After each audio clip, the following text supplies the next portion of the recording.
আসলে শনিবারের রুটিনে পরীক্ষা আছে, এটা আমি বুঝতে পারিনি। রুটিন দেখতে ভুল হয়েছে, তাই পরীক্ষা মিস হয়েছে। আসলে শনিবারে তো এক্সাম হয় না, ক্লাসও হয় না, মানে রুটিনটা সেভাবে দেখা হয়নি। যারা এই পরীক্ষার দায়িত্ব আছে তাদের কাছে সুযোগ চাই। শনিবারের রুটিনে পরীক্ষা, এটা আমি বুঝতে পারিনি যে আমার পরীক্ষা মিষ্ট হয়েছে। আমি চাই আমাকে যেন একটা সুযোগ দেওয়া হয়।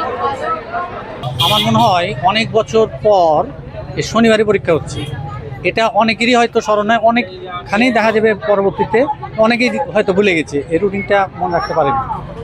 তো আমার মনে হয় এটা হঠাৎ করে পরিবর্তনের জন্য, এই শনিবার পরীক্ষা হওয়ার জন্য এটা মিস করেছে।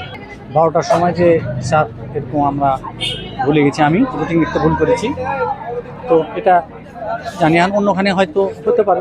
আমি তো সেন্টারের যিনি প্রধান তিনার সাথে কথা বললাম, তিনি ওই ট্যাগ অফিসারের সাথে কথা বললেন, বলছে যে এটা আইনে আমরা এখানে কিছুই করতে পারবো না, আইনের বাইরে কিছুই করতে পারবো না।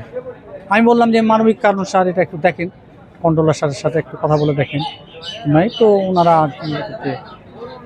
একটা সাড়া দেননি।